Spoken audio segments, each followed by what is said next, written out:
Coming up on MHS1, we get blown away by the tornadoes in North Texas. We hit a home run with the baseball boys. And we meet some ferrets. And it's all coming up on MHS1.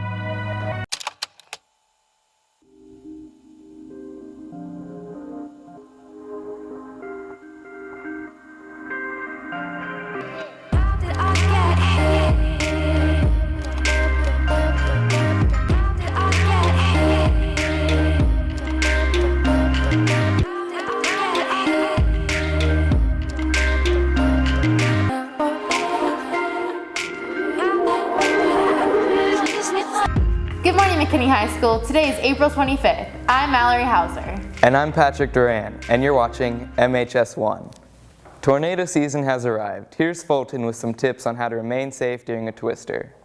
With tornado season upon us, many people do not know the difference between a tornado warning and a tornado watch. A warning is worse than a watch. A warning means they have actually seen a tornado, and it either is in the air or it's touched the ground. A watch is that the conditions are good for a tornado. We have provided all the teachers with a route to go just in case we do have some inclement weather coming in. If any classroom's on the second floor, they have to go down to the first floor.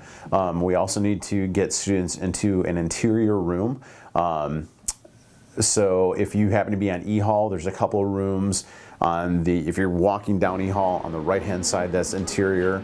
And then any one of the D and C halls are interior hallways. Locker rooms are very safe, bathrooms are very safe. You want to stay out of the gym or the auditorium. The higher the ceiling, the possibility of the ceiling coming off is greater. So our students may be safe, but what about our cows? Cows are not. I mean, I know in the movie Twister you had a cow go by in the Twister, but I think that was just done for movies. This has been Fulton Helton reporting for MHS1. The Marquette Spring Show opens tonight. Here's Eli and Grant with a preview.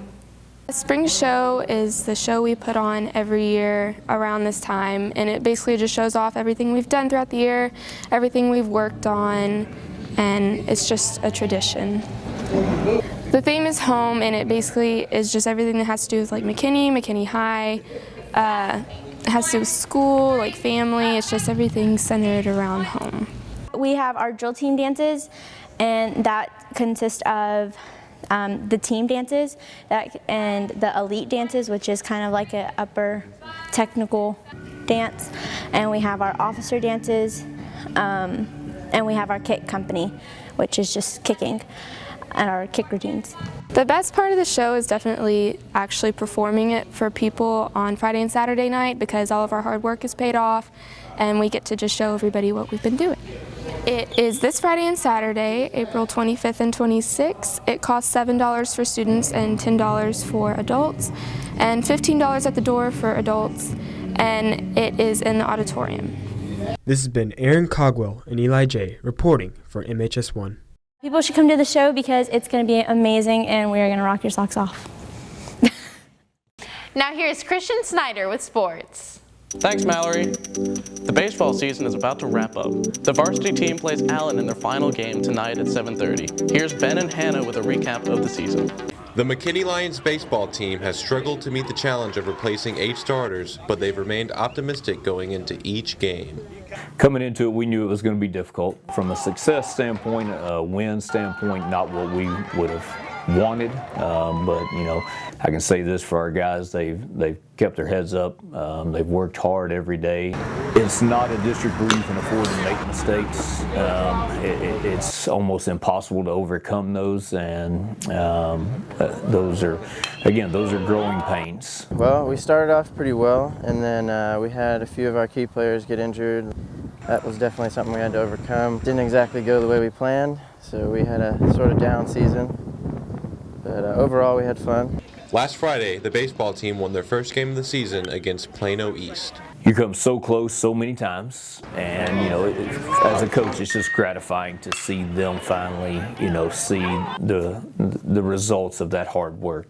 See that hard work pay off. As the season comes to a close, Coach Price looks ahead to a brighter future. We're in hopes that this year, you know, playing a lot of young guys as far as experience goes, not necessarily in age, but in experience that'll pay off for us moving into a new district next year. The Lions take on Allen tonight at Allen at 7:30. This has been Ben Tatum and Hannah Hornbeck reporting for MHS1. Hey sports fans, I'm Chase Chesapeake with your sports update for tonight. Might need to check out these mad SAT camps, yo, on April 30th and May 1st. Go talk to your counselor for more information. I am Chase Chesapeake. The softball season ended last Friday, and the varsity team finished with a 2A district record and 14 wins, 4 ties, and 16 losses for the season. They fought hard but fell short against Boyd after 10 hard innings. The McKinney lacrosse team, comprised of athletes from all 3 high schools, won their first playoff game on Tuesday. They play another match tomorrow in San Antonio. Here's Sarah Appleby and Haley Kinney with more on the lacrosse team. The McKinney Lacrosse Club has had a fantastic season and is heading to the second round of playoffs after defeating Colleyville 9-8 in overtime on Monday. The team has done extremely well. We went 8-0. We went first in our league. We're third in our district, and we're currently fourth in the state right now. And we're going to be going to the Sweet 16 down in San Antonio this coming weekend. We've done pretty well so far. It's probably our best chance this year to win a state championship with this team. McKinney plays this Saturday in San Antonio against St. Michael's. We're working on some basic stuff, just making sure everyone's on the same page with all our plays and formations. We fixed a lot of it last night. Tonight we're going to be going over it again and making sure that our key players know exactly what's going on. This has been Haley Kinney and Sarah Appleby reporting for MHS1. Currently, the varsity track team is competing in the Region 2 meet in Craig Ranch. There's another meet at the same location tomorrow at 7 a.m. Winners from both of these meets will advance to the state meet on May 10th. That's all for sports. Now back to you. Thanks, Christian. A new game has created some rivalries between the student body. Here's Luke Waterback and Savannah Ayers with more on this Clash of Clans craze.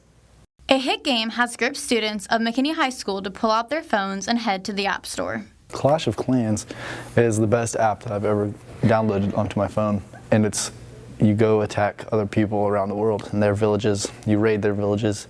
It's this game on your phone, and you try and upgrade your village so that other people, when they attack you, they won't get stars or your resources, and then you attack other people and raid their village so that you can get resources, and it's just really fun, and I've gotten addicted to it.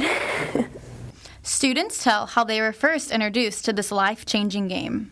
I saw my brother playing it, and I thought it was really fun, so I started playing it, and then I ended up getting in his clan, and now it's even more fun.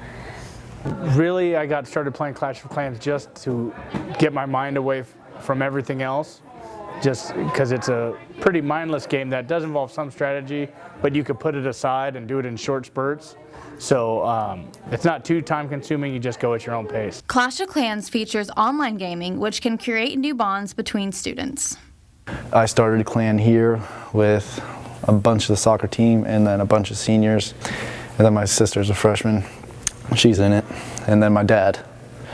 And then I don't know who else. Online, I'm in a clan called the Mongols, and you can donate troops, and then there's clan wars now, and all you do is you can attack other people's clans together. Jason, my brother, is the leader of my clan, the Mongols, and he's all right. He thinks he's so good, but he's just okay. We are currently in the war phase of face another clan, and we're winning. And so after the war, we're going to get a bunch of resources, and then we're going to take the next clan on and win again. We don't lose. My dad plays it, and he always asks me to send him troops, and he gets really frustrated when I don't. A drop in grades could possibly be directly correlated to this highly important app. It takes up a lot of time in class. If you're not doing anything, you finish your homework. Probably won't do your homework, but you just play Clash of Clans in class because you got to play it 24/7. Yeah, whenever I have time, like extra time in my classes, I always play it because it's just a nice game to take up time. It helps me. The teacher's really boring for not doing anything. I can play it in class. Yeah, I don't play at school, but I do like it when I catch other kids playing because I know what they're doing, and then I can get them in trouble. This has been Savannah Ayers and Luke Lauterbach reporting for MHS1.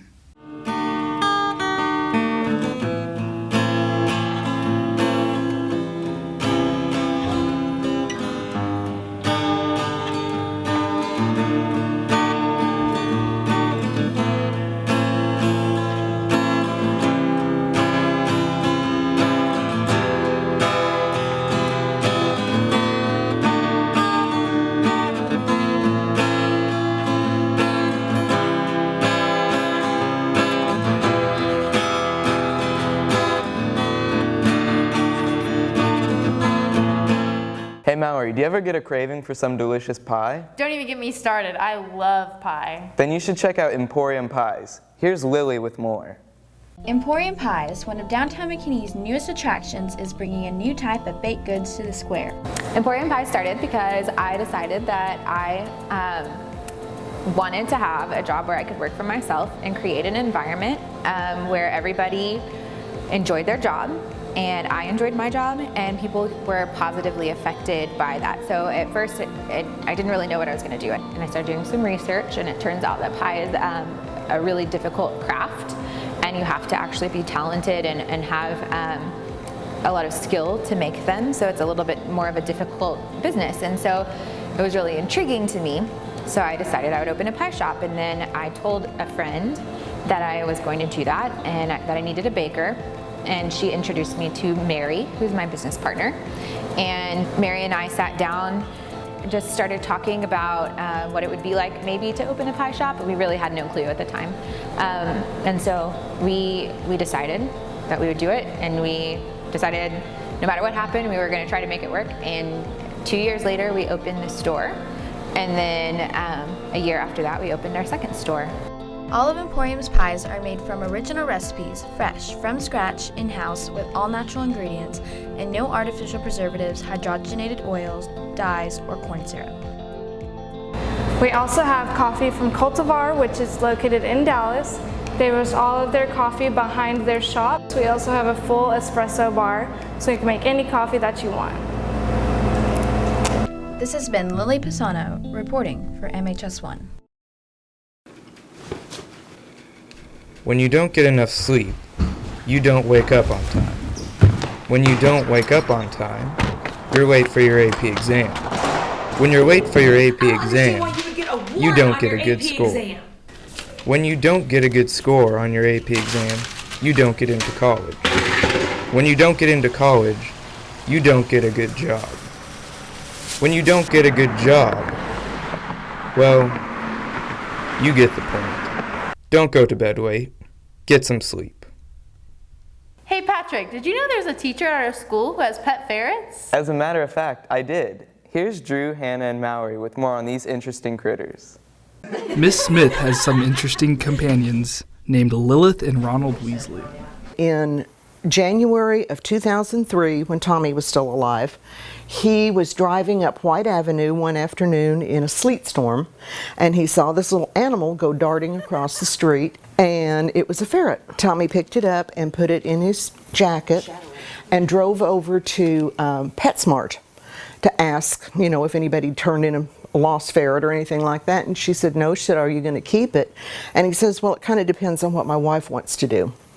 And she says, "Well, I can tell you one thing, if you keep it, your life is going to change forever." I just love them. They're clean, they're quiet, they're funny, they're friendly, they're easy to keep. They sleep about 20 hours a day, and so it's not like a dog that you have to walk or anything like that. And I love them because they're so smart. Although ferrets have endearing qualities, these furry creatures have peculiar traits as well. The word ferret means little thief in Latin. And ferrets have very definite ideas of where things belong. And they're not always where you think things belong. Like, I think my socks should go in my sock drawer, and these guys think my socks should go behind the couch. And so you never have the ferrets in while you're folding laundry. You don't put your keys down because the ferrets make off with them. You don't come in and put a drink down because the ferret's very curious and he'll wants to see what's in it and he'll put his little front feet on it and dump it over. Once a year, Miss Smith treats her students to meet one of her cuddly companions. Oh, it was so cute. Oh, it was so cute. He like folded up really cutely and he smelled really good, which was surprising. And he like fell asleep in your arm and he would run around on the floor. Well, it was so weird because it was like a spaghetti noodle, but he was so cute. Well, you guys nagged me for the whole year till we finally figured out a legitimate way that I could bring the ferret to come and visit. And yeah, ferrets love to be handled, they love to be loved, they love to be played with, and they're very social little animals. After the passing of her husband, Miss Smith found comfort in her fuzzy friends. Oh yeah, when Tommy died, their company, you know, there's somebody to talk to, and there's somebody that's glad that I came home, and they're glad to see me, and you know, like I said, in their own ferrety little way, they're affectionate.